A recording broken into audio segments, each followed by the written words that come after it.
најдобрите ученици сите училишта. Комисијата ми извести дека има многу добри ученици, но училиштата, учителите и добри вие сте најдобри, заслужуват да сте добри од општина Делчево.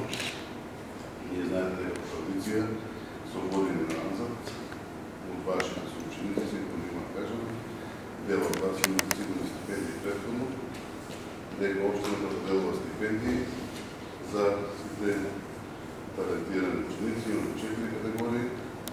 Исто и оваа година, како локална самоуправа, општина се трудиме да можеме поголем дел од буџетот секоја наредна година да отвоиме средства за да доделиме ученички стипендии, а само за тоа да вас како ученици ви мотивираме да постигнете подобри резултати во образовен процес и да продолжите со вашето школување и како студенти после и додека сте уште во средно образование да постигнете подобри резултати, а сето тоа ќе ви служи на вас како луѓе кои што ќе се градуват и кои што ќе се градат во градите и нашето општество. Тоа тука е своето образование ќе ни помогне сега да... Ја само прашам.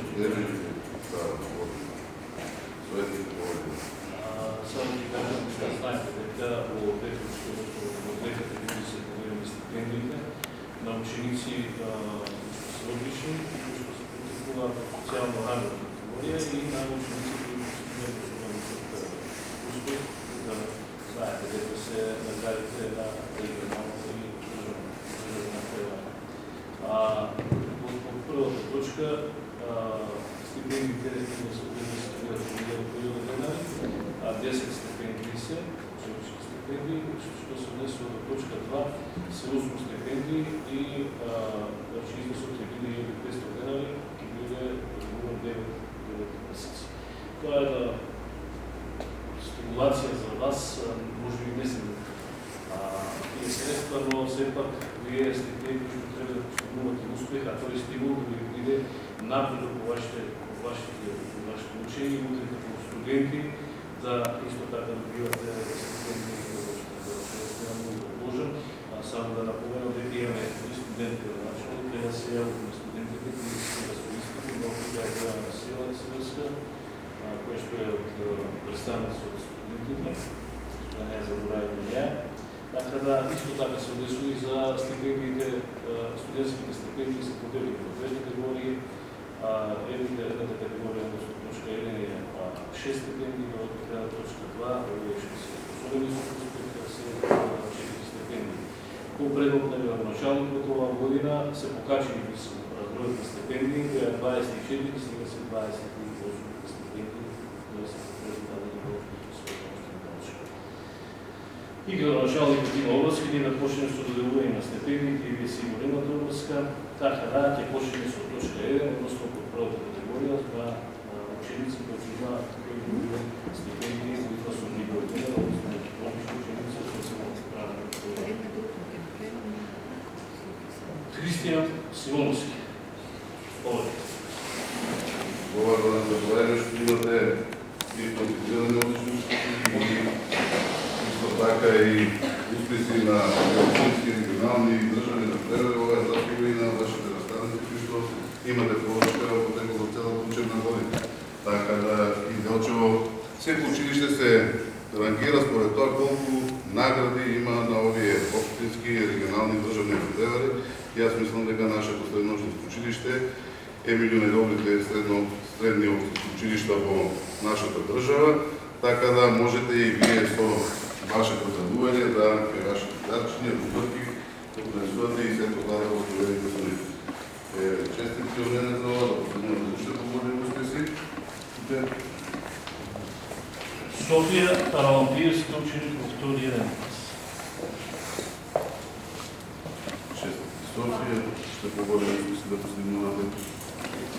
Елена Георгиева, ученик во втори клас.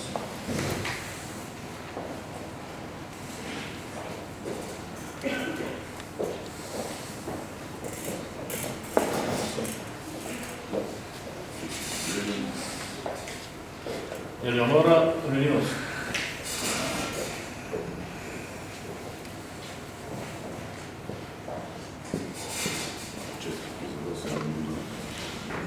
Глория Димитровска.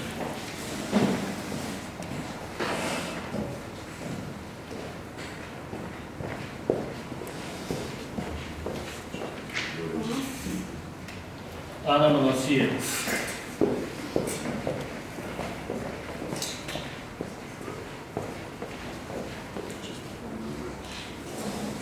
Ангела Анатиевска.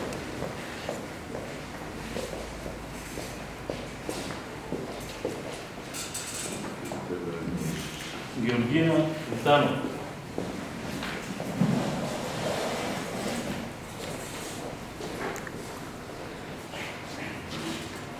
Ана Анакиева.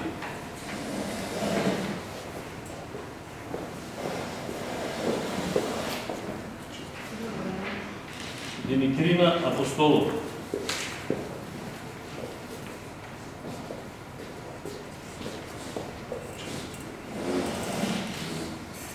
Това се ученици, кои што добиле стипендија од првата точка, додека ученици кои што добиле стипендија од втора точка, односно кои постигнале особено висок успех, се Марија Мишева.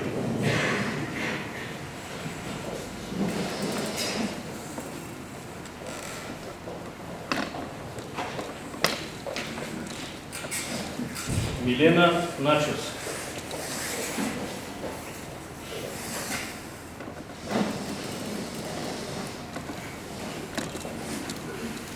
Марта Тасева.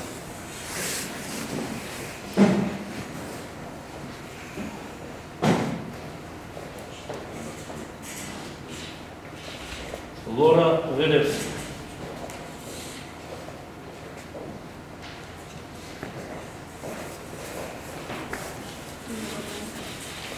Даниела Таковска.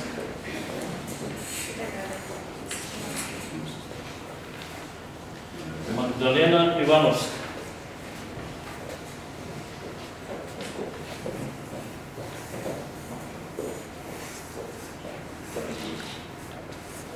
Ангела Ефтимовска.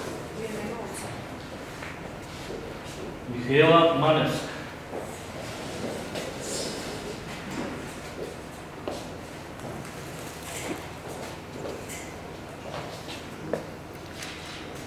Сега, значи, завършихме с вас ученици на средното училище, да поминем на стипендиантите студенти. Бояна Сиваска.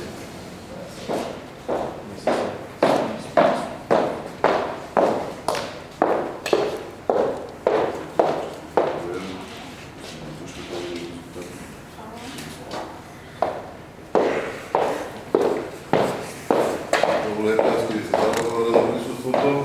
Ако се напушне по-големи резултати,